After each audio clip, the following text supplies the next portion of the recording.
क्रोध पर अपनी बात चल रही है। 25 प्रवचन तक का रिवीजन अपना हो चुका था, 5 प्रवचनों का रिवीजन करना है। तो प्रारंभ करते हैं। ये जो 26वां प्रवचन था, इसकी शुरुआत करी थी हमने कि पूज्य गुरुदेव के मुखारबिंद से क्रोध के ऊपर बहुत सारी बातें सुनने को मिली थी। उन बातों को लेकर हमने प्रवचन प्रारंभ किया था। उसमें हमने कहा था दूसरों को मारने की अपेक्षा अपने को मारें, अर्थात क्रोध करने की अपेक्षा क्रोध को मारें, क्रोध करने की अपेक्षा क्रोध को मारें। और उसमें एक बहुत अच्छा बिंदु दिया था कि मुझे किसी से शिकायत नहीं है। अगर आप अपने जीवन में महामंत्र को महत्व देते हैं, नमोकार मंत्र को महत्व देते हैं, ऐसे ही इस वाक्य को, इन लाइन को भी अपने जीवन में आप महत्व दे सकते हैं। 9 बार, 27 बार, 108 बार इसकी माला फेर सकते हैं। क्या माला फेरना है? मुझे किसी से शिकायत नहीं है, मुझे किसी से शिकायत नहीं है। जब आपके मन और जहन में ये बात बैठ जाएगी ना, मुझे किसी से शिकायत नहीं है, तो बहुत प्रतिकूल स्थितियों में भी आपके अंदर समता आ जाएगी, क्योंकि आपका मंत्र रहेगा मुझे किसी से शिकायत नहीं है।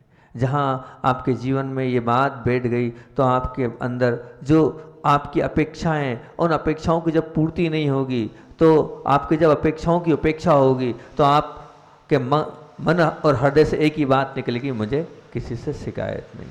फिर दूसरी बात बोली थी हमने कसायों को, हाँ वो तो मुझे शांत रहना, तो इसी में बोला था। दूसरा मंत्र था मुझे शांत रहना है। दूसरा मंत्र बोला था हमने मुझे शांत रहना। इसको भी अपना मंत्र बना लेना, एक माला इसकी फेर लेना। क्या? मुझे शांत रहना है, मुझे शांत रहना है, मुझे शांत रहना है, मुझे शांत रहना है। जिन्होंने अपने जीवन में ये 2 मंत्रों को स्थान दिया, ये मान के चलना उनका क्रोध शांत हो जाएगा। फिर उसके बाद बोली थी बात कि कषायों को निकालने के लिए बच्चा जिस प्रकार एक घरौंदा बनाता है रेत में, और वो पाँव को अंदर डालता है, धीरे धीरे थापता जाता है, और जब वो पाँव निकालता है तो बड़े धीरे से निकालता है, ताकि वो जो मकान है वो रेत का मकान बन जाए।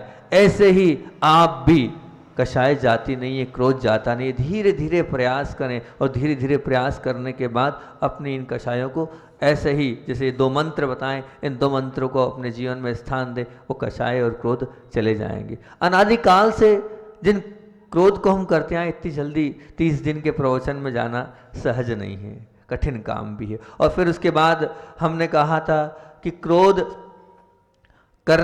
जो करता है उसकी संगति नहीं करना। तो आपने कहा भैया जिसके साथ हमारा इतना घनिष्ठ संबंध है, मान लीजिए अब हमारे पति देव हैं, वो क्रोध करते हैं, तो हम उनको कैसे छोड़ेंगे? उनको तो छोड़ नहीं सकते। हाँ बिल्कुल, हमारी आज्ञा भी नहीं कि आप अपने पति देव को अलग करो, बिल्कुल नहीं। तलाक के तो हम भी पक्ष में नहीं है, हम तो जोड़ने के पक्ष में हैं, हम तो तोड़ने के पक्ष में नहीं है। हम तो सुई का काम करने की बात करते हैं, हम कैंची का काम करने की कोई बात नहीं करते। तोड़ने काटने की बात नहीं, जोड़ने की और मिलाने की बात करने वाले हम हैं।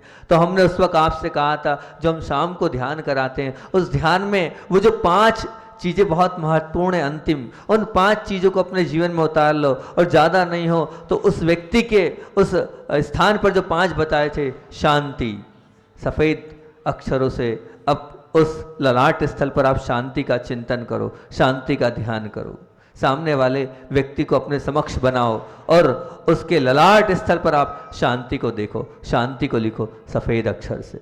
और फिर उसके बाद शुद्धि, बस आप शुद्धि का विचार करो। और कैसी शुद्धि? ए भगवान, जैसे आप शुद्ध हैं, क्रोध रहित हैं, मान रहित हैं, माया रहित हैं, लोभ रहित हैं, ऐसे ये भी शुद्ध बुद्ध स्वभाव वाले। इनके पास तो क्रोध है ही नहीं, इनके पास तो क्रोध है ही नहीं। आप चिंतन करना, वास्तविकता में एक ना एक दिन ऐसा आएगा कि उनका क्रोध भी समाप्त हो जाएगा। फिर तीसरी बात क्या थी? यहाँ सहन शक्ति लिखना है गले पर हमें, गर्दन पर हमें, मतलब कंठ पर हमें पीले अक्षरों से लिखना है। और वो आप सहन शक्ति लिखोगे तो ये भगवान मेरे अंदर इतनी सहन शक्ति आए कि इनके क्रोध को मैं झेल सकूं, इनकी प्रतिकूलताओं को मैं अनुकूल बना सकूं। ये सहन शक्ति का आप चिंतन करना। तो जब वो क्रोध उनको आएगा तो आपके अंदर इतनी सहन शक्ति आ जाएगी कि वो क्रोध आप अपने आप पी जाओगे, खा जाओगे, पचा जाओगे, पता नहीं चलेगा, वो क्रोध चला जाएगा। फिर उसके बाद था आनंद। बस आपको ये विचार करना है, ये जो हैं ये आनंद स्वरूप हैं, इनके माध्यम से जो मिलता है वो प्रसन्नता पूर्वक मुझे ग्रहण करना है और इन्हीं के माध्यम से मुझे आनंद की प्राप्ति होती है, क्योंकि यही सब कुछ मेरे हैं। जिस व्यक्ति को आप अलग भी नहीं करना चाहते हो, अपनाना चाहते हो, अपने जीवन का अंग बनाना चाहते हो, तो ये मान के चलना कि अपने को उसके साथ जो भी घटना घट रही है वो आनंद स्वरूप ही है। उस आनंद को आपको विचार करना है। और फिर उसके बाद नाभि स्थल पे हमें विचार करना है सकारात्मकता।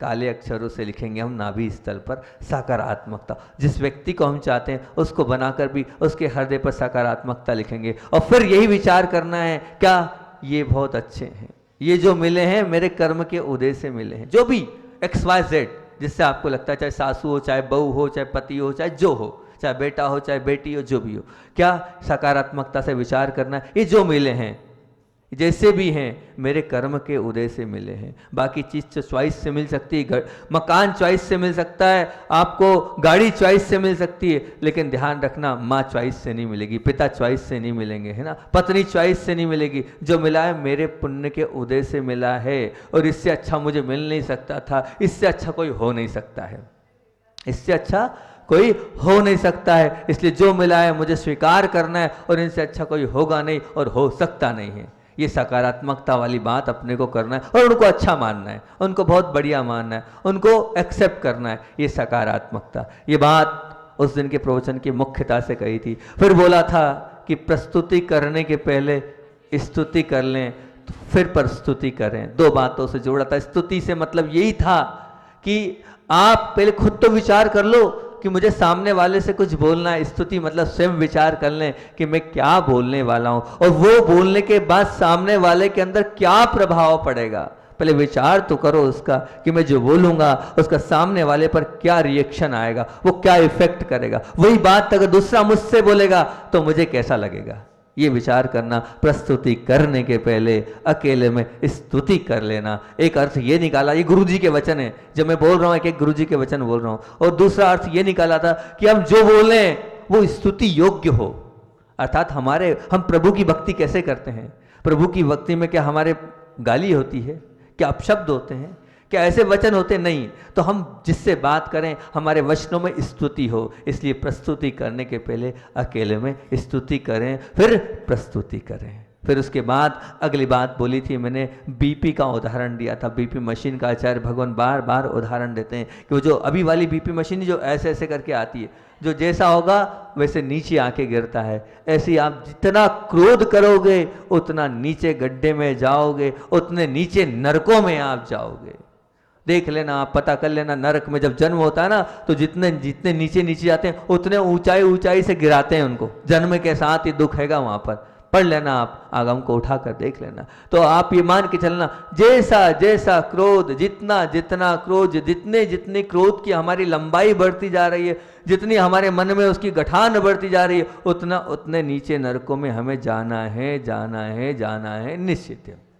बता दिया था 3 दिन पहले भी प्रवचन में बताया था। क्या बताया था? जहां 6 महीने से अधिक गठान बंदी नहीं, आप नीचे चले जाएंगे। जितनी आपकी बढ़ रही है सीमा कषाय की, उतनी ज़्यादा ये मान के चलना आपकी गड्ढाई बढ़ नीचे की ओर जाते चले जाएगी। फिर उसके बाद कहा था आक्रोश परिचय कितना, 1 कोस जाए उतना। अरे रहे कोई दिक्कत नहीं। आचार्य श्री कहते हैं आक्रोश परिचय क्या है, बस यहाँ से जाए वहाँ तक है। अब आपको सहन करना है उस आक्रोश परिचय को, अपने आप को उसमें नहीं लाना है। इसलिए 1 कोस तक जाए उतना है। 1 कोस में जितनी देर लगती है उतनी देर तक समता बनाए रखो, सब समाप्त हो जाएगा। सामने वाले का गुस्सा कर रहा है, गुस्सा करेगा, लेकिन कब तक करेगा। आप तो बस सिर्फ मौन रहो, कोई जवाब मत दो, और अगर देना है जवाब तो मुस्कुराहट के साथ जवाब दो। जहाँ मुस्कुराहट आपकी रहेगी और आप चलते जाओ, वो 1 कोस जाओ, उसके बाद वो आक्रोश समाप्त। ये फिर उसके बाद आचार्य श्री ने एक और बात बोली थी, जिसने समता से सहन किया, बहुत अच्छी बात बोली है,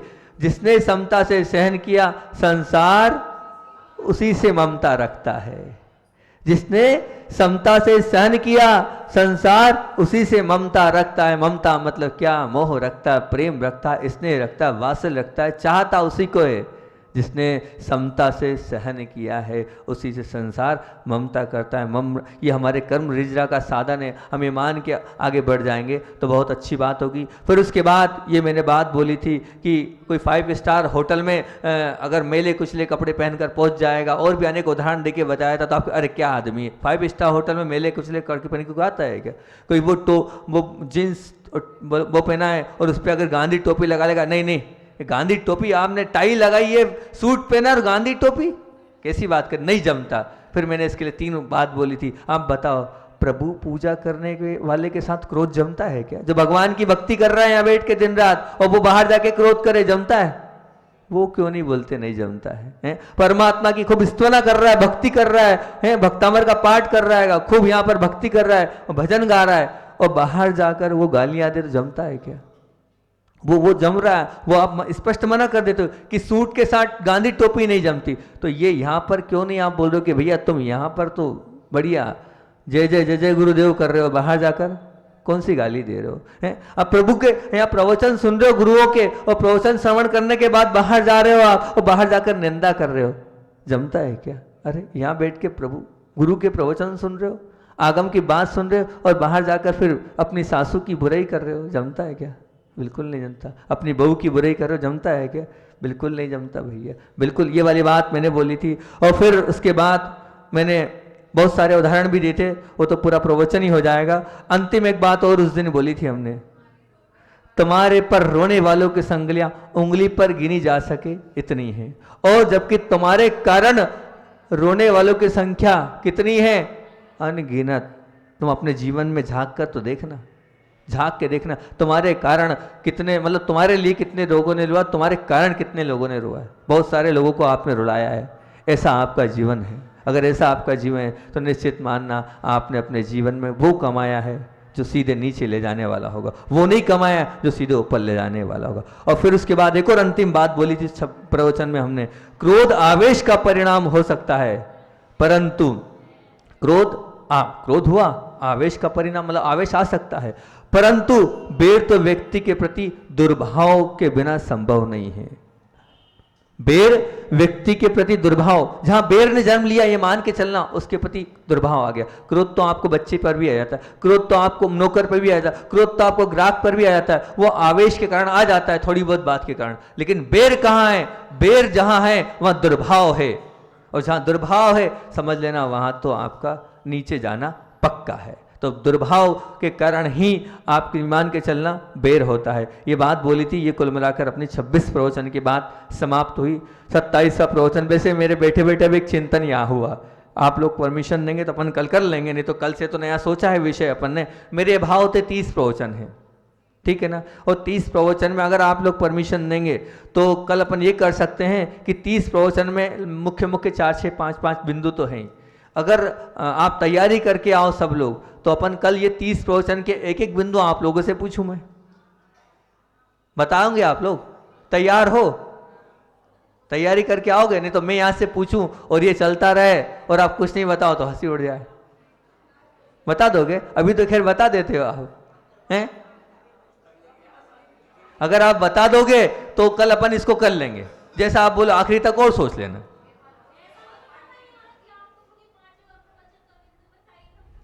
नहीं, हम तो आपको हिंट दे देंगे, बस 26वें प्रवचन का हिंट दे देंगे, कोई ना कोई बिंदु बताओ। पर जैसे अभी कोई छोटा सा हिंट देंगे, फिर उसके बाद आपको बताना आएगा, है? आपको छूट रहेगी, है ना? नहीं, देख के नहीं,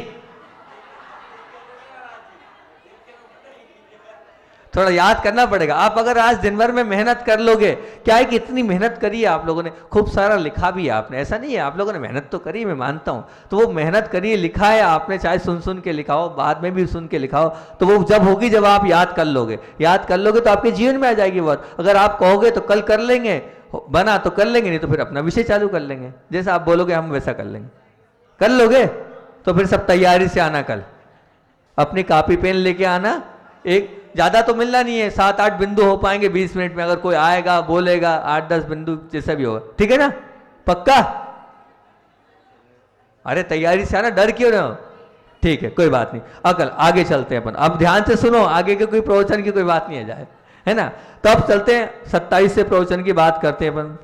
उसमें अपन ने प्रारंभ किया था बच्चे से। मैंने कहा था कि वो जो बच्चा है ना, उस बच्चे के जैसे आप बन जाओ। क्यों? क्योंकि मैं ये मानता हूं कि जो बच्चा होता है ना, उस बच्चे की जो बुद्धि होती है वो बुद्धि विकसित नहीं होती है। वो जो बच्चे की बुद्धि, वो मन वक्र नहीं होता, उसके अहम का उसके अंदर पता नहीं होता। इसलिए उसका जो गुस्सा होता है ना, वो कैसा होता है, वो रोते रोते भी उसकी आंख से आंसू आते हैं और हंसने लगता है। एक तरफ आंसू दिखते हैं और एक तरफ हंसी दिखती है। ऐसा गुस्सा आप करो, ऐसे गुस्से करने की कोई मनाही नहीं है। ऐसा क्रोध आप करो कि अंदर कुछ नहीं है, ना अहम भाव है, ना मन की वक्रता है, ना हमारी ऐसी बुद्धि टेढ़ी हुई है, पर वो गुस्सा नहीं है हमारे अंदर। और मैं तो मानता हूं कि आप बोलते बड़े हो गए, नहीं, बड़ा वो होता है जिसके मन में गांठ पड़ती है, वो बड़ा कहलाता है। क्योंकि हम लोगों से भी आचार्य कुंद भगवान ने कहा है कैसे बनना है, यथा जात मुनि मुद्रा होती है। जैसे वो नवजात बालक होता है, शिशु होता है, वैसे आप मुनिवच्चर्या करो। जैसे उस बालक के अंदर कोई किसी से लेना देना नहीं, कोई राग देश नहीं, ऐसे आप मुनिवत, ऐसे मुनि बनो तो वो आगम की चर्या होगी। ऐसे मैं कह रहा हूं आपसे, आप उस बालक के वक्त क्रोध करना सीख लोगे तो बहुत अच्छा होगा, उससे आपका जीवन सफल हो जाएगा। उसके अंदर जो वक्रता है, बालक के अंदर जो वक्रता नहीं है, वैसी वक्रता आपके अंदर होगी तो बहुत अच्छा रहेगा। फिर उसके बाद कहा था मैंने कि जैसे जैसे व्यक्ति के अंदर द्वेष भाव की मात्रा घटती जाती है, वैसे वैसे उसकी ओर से डर की मात्रा भी घटती जाती है। जैसे किसी के साथ आपका था, आपका द्वेष खत्म हुआ मन से, बाहर से नहीं, अंतरंग से, तो जब उसके साथ द्वेष खत्म होगा तो अपने आप आपके अंदर डर भी खत्म होता चला जाएगा, अन्यथा डर एक बना ही रहेगा। और डर कब खत्म होगा? आपके मन की गठान ढीली पड़ेगी, तब आपका वो डर समाप्त होगा, डर अलग होता चला जाएगा। फिर मैंने बोला था जीवन में बड़े बनने के लिए कोई मेहनत नहीं करती पड़ती, समय गुजरता जाता है और फिर क्या हम बड़े बन जाते हैं। परंतु महान बनने के लिए सबसे महत्व की बात हमें क्या करना पड़ता है? महान बनने के लिए बचपना टिकाए रखना जरूरी है। महान बनने के लिए वो बचपना टिकाए रखना जरूरी है। बचपन कैसा होता है तो अभी आपको बता ही दिया था कि मन की गठान से रहित होता है बचपना हमारा। भले ही आप बड़े हो चुके हो, मगर बचपन अगर आपने टिकाए रखा है तो ऐसा मान के चलना कि तुम कभी क्रोध के शिकार बनोगे ही नहीं। और फिर उसके बाद अपन ने उस दिन और बात करी थी, ये करी थी दूसरों की गलती पर, ये इसका टॉपिक छेड़ा था, गलती यदि सजा के लायक हो तो अपने आप को माफी क्यों, और गलती माफी के लायक है तो दूसरों को सजा क्यों। मतलब वही बात आप है, आप अपनी गलती की सजा नहीं दे रहे हो, लेकिन वही गलती दूसरा कर रहा है तो आप सजा दे रहे हो। ये ऐसा भेदभाव क्यों? जब आप उसको गलती की सजा दे रहे हो तो आप अपने आप को भी गलती की सजा दो, तब तो न्याय होगा, अन्यथा अन्याय होगा। फिर सामने वाले की गलती के प्रति अगर हमारी हंसी, ये क्या है? शक्तिशाली जवाब भी है और शक्तिशाली हथियार भी है। सामने वाले ने गलती की है और उस गलती के स्वरूप में हम हंस दिए, मुस्कुरा दिए, तो क्या है ये शक्तिशाली एक जवाब। अरे क्रोध का जवाब तो क्रोध से देना चाहिए था, नहीं, लेकिन हंस के भी आपने बहुत बड़ा जवाब दे दिया है, हंसकर भी आपने बहुत बड़ा वो काम कर दिया जो एक दूसरी चीज़ नहीं कर सकती, एक हथियार का काम किया है। वो सामने वाला छिद जाएगा, भिज जाएगा कि मैंने इसके साथ इतना अपमान किया, उसके बाद भी इसके चेहरे पर वो मुस्कुराहट बनी हुई है, तो ये हथियार का काम करेगा। वो ऐसे आपकी बातों से नहीं टूटेगा, आपकी मुस्कुराहट से टूट जाएगा। तो छेदने और भेदने का काम भी आपकी मुस्कुराहट करेगी। जो हंसता रहता है और साथ साथ में, बहुत अच्छी एक बात बोली थी कि भोंकते रहना और साथ में रोटी खाना, चबाते रहना, ये कुत्ता नहीं कर सकता। कुत्ता एक काम करेगा कुछ भी, या तो वो भोंकेगा या रोटी खाएगा। उसी प्रकार से जो हंसता रहे और साथ साथ में क्रोध करता रहे, ये काम तो सिर्फ वो बालक ही कर सकता है, छोटा वाला नन्ना मुन्ना बालक जो क्या कर रहा है, वो हंसता भी है और साथ साथ में क्रोध भी करता है। उसको पता नहीं चलता उसने कब क्रोध कर लिया और कब हंस दिया। फिर उसके बाद हमने बोली थी बात कि अग्नि के सामने तुम पानी बन जाओ, कांटों के सामने तुम फूल बन जाओ, गंदगी के सामने तुम उपवन बन जाओ, कलंक के सामने तुम कुमकुम बन जाओ, और आवेश के सामने तुम धीर बन जाओ, धैर्यवान बन जाओ। वास्तव में बलवान और सच्चे विजेता तो जब ही होगे जब तुम इन सब चीज़ों के सामने जो मैंने बातें बोली हैं वो बन जाए। फिर उसके बाद बहुत अच्छी अच्छी 2 कहानियाँ सुनाई थी। एक नौकर की कहानी सुनी थी कचरा फेंकने वाली, और फिर कहा था एक दूसरी कहानी सुनी थी बाजू वाली गृहस्थ की जिसने कचरा फेंका था। फिर उसके बाद एक और बात बोली थी कि वर्तमान काल में इंसान के घर बड़े बड़े बनाने की बहुत आकुलता है, मेरा घर विशाल बने, लेकिन अपने हृदय को विशाल बनाने की उसके अंदर थोड़ी बहुत भी रुचि नहीं है, उदारता उसके अंदर नाम मात्र भी नहीं है। और जिनके बड़े बड़े बंगले हैं पर उदारता नहीं है, उनका जीवन व्यर्थ है, अनर्थ है, अनर्थ को देने वाला है। इतनी बात अपन ने यहाँ पर करी थी। फिर 28वां प्रवचन अपना हुआ था। इस 28वें प्रवचन में अपन ने शुरुआत यहाँ से करी थी कि क्षमा है, प्रेम है और स्नेह है, वात्सल्य, ये बहुत उत्कृष्ट हैं, इतने उत्कृष्ट हैं। उसके बावजूद भी ये उत्कृष्ट चीज हमारे जीवन में नहीं आ रही है। हमारे जीवन में क्या आ रहा है? क्रोध आ रहा है, आवेश आ रहा है, बेर आ रहा है। ये क्यों? आखिर ऐसा क्यों? मैंने 2 हेतु दिए थे इसके कि आखिर ऐसा क्यों हो रहा है कि क्रोध, बेर और आवेश आ रहे हैं। तो मैंने हेतु दिया था, कुछ थोड़ा विज्ञान को जोड़कर यहाँ बात बोली थी कि दौड़ने की अपेक्षा चलने में, चलने की अपेक्षा खड़े होने में, खड़े होने की अपेक्षा दौड़ने में, नहीं सॉरी, खड़े रहने की अपेक्षा बैठने में, और बैठने की अपेक्षा सोने में, और सोने के साथ तो बस अंतिम बात है तो ये क्या हो रहा है? मतलब जैसे जैसे हम जा रहे हैं उतना उतना हमें बहुत कम प्रेशर है। मतलब दौड़ने में ज़्यादा ताकत, चलने में उससे कम ताकत, खड़े रहने में उससे कम ताकत, खड़े रहने के बाद बैठने में उससे कम, और सोने में तो कुछ नहीं लगता। क्या हेतु है ऐसा? वैज्ञानिक बोलते हैं ये गुरुत्वाकर्षण है। उसका उत्तर ये कि शनै शनै ज़्यादा ताकत क्यों लग रही है कि इसमें? ये गुरुत्वाकर्षण है, क्योंकि जो हमारी जमीन पृथ्वी है वो खींचती है, आकर्षित करती है, और आकर्षित करती है तो हमें ताकत दौड़ने में ज़्यादा लगती, खड़े होने में ज़्यादा लगती, बैठने में ज़्यादा लगती है। तो ये इसका कारण किया था अपने आकर्षण। ऐसे जो गुरुत्वाकर्षण है वो हमारे साथ लगा। कैसा?